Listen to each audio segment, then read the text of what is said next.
ஸ்ரீ ஆண்டாள் அருளிச் செய்த திருப்பாவை பாடல் 4. ஆழிமழை கண்ணா என தொடங்கும் மழையின் அறிவியலை விளக்கும் ஆண்டாளின் பாசுரம். பாடல்.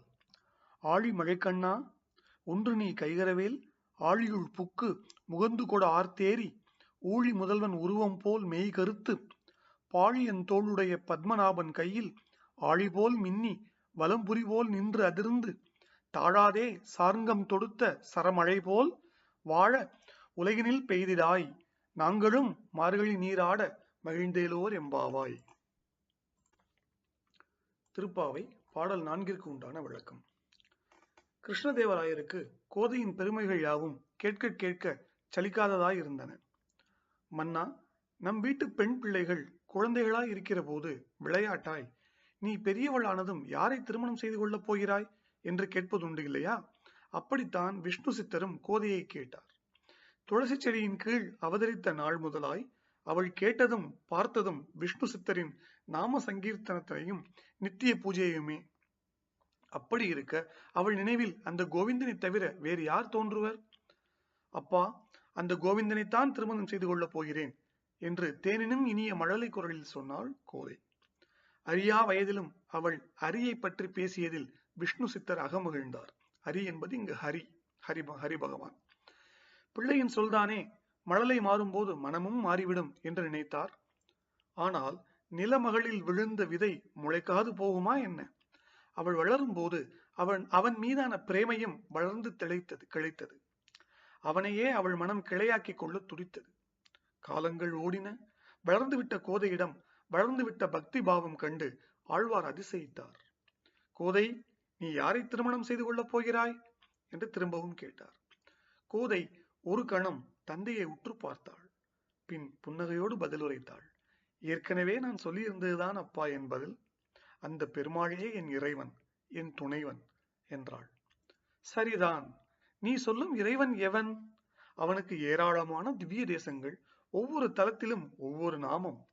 அத்துணை பேரில் நீ யாரை மணக்கப் போகிறாய் என்று கேட்டார்.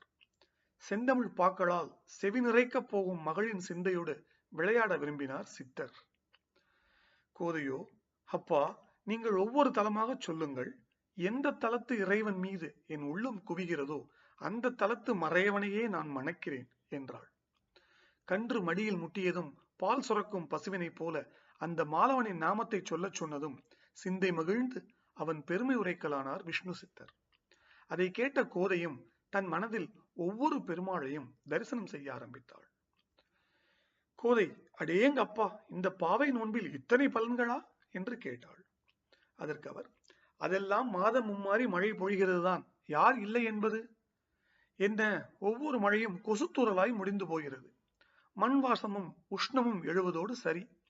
மண் குளிர மழை பெய்வதே இல்லையே. இந்த நோன்பை கடைபிடித்தால் மழை வெளுத்து கட்டுமா என்று கேட்டார். கோதை சிரித்தாள். அந்த சிரிப்பில் அவர்களின் கேள்விகளை பழித்தாள். நாம் தொழுது கொள்வது நாராயணனை. அவன்தான் ஆதி முதல்வன், ஆழி மழை கண்ணன். மன்னனின் தோழன் எப்படி தரித்திரனாய் இருக்க முடியும்? வாருங்கள், நாம் அந்த மழை கடவுளுக்கு எப்படி மழை பெய்ய வேண்டும் என்று சொல்லி காட்டுவோம். நாம் சொன்ன சொல்லை மீற அவனுக்கு வழி இருக்கிறதா என்ன? நமது நாம சங்கீர்த்தனத்தின் செல்வாக்கு செல்லாத இடம் ஏதேனும் இருக்கிறதா என்ன என்று கேட்டுவிட்டு, மழை தேவனே, நீ எப்படி மழை பெய்ய வேண்டும் என்பதை ஆய்ச்சியர்களான நாங்கள் சொல்கிறோம். நீ முதலில் சமுத்திரத்திற்கு செல். கரைகளில் இருந்து கால் நினைப்பது போல் அல்லாமல் ஆழமாக செல். முங்கி வேண்டு மட்டும் நீரை குடித்து கருத்த உடலாக மாறு. எப்படிப்பட்ட கருப்பு தெரியுமா? காலம் முதல் இருக்கும் அந்த கார்மேக வண்ணனை போல மாறு. பெருமாளின் திருமேனி கருத்த திருமேனி, அதற்காக சொல்லப்படுவது இது. அவனின் திருமேனி போன்று கருமையாக இருந்தால் மட்டும் போதாது, அவனின் பராக்கிரமங்களும் வேண்டும். அந்த பத்மநாபனின் கையில் இருக்கும் இணையற்ற சக்கராயுதத்தை போல நீ மின்ன வேண்டும். அதனால் உருவாகும் இடி சாமானிய இடியாக இருக்கக்கூடாது. பாரத போரில் பகைவர்களை நடுங்க வைத்ததே பாஞ்சசன்யம், அதுபோல் நீ முழங்க வேண்டும். கோதண்ட ராமனின் தாழாத சாரங்கத்தில் இருந்து இடைவிடாது பொழியும் சரமழை போல் நீ பொழியும் மழை இருக்க வேண்டும். புரிகிறதா என்று கோதை கேட்டாள். ஆண்டாள் இவற்றையெல்லாம் பாசுரமாக பாட பாட பெருமழை பெய்து பெருகுவது போன்ற பேருணர்வை பெற்றனர் ஆய்ச்சியர். அடேங்கப்பா கோதை, உன் அதிகாரம் தூள் பறக்கிறதே என்றாள் தோழியரில் ஒருத்தி. நீ சொல்வதில் இருக்கும் இயற்கையின் இயங்கியல் எம்மை சிலிர்க்க வைக்கிறது என்றாள் இன்னொருத்தி.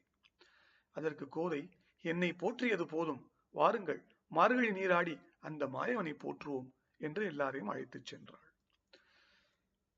இந்த பாசுரத்தை மழை வேண்டி பாடும் பாசுரமாக கருதப்பட்டு மக்கள் தினமும் பாட வேண்டும். இந்த பாசுரத்தை ஒரு நாளில் 108 முறை அனைவரும் கூடி பாட நிச்சயம் மழை வரும் என்பது ஐதீகம். ஓம் ஸ்ரீ நமோ நாராயணாய.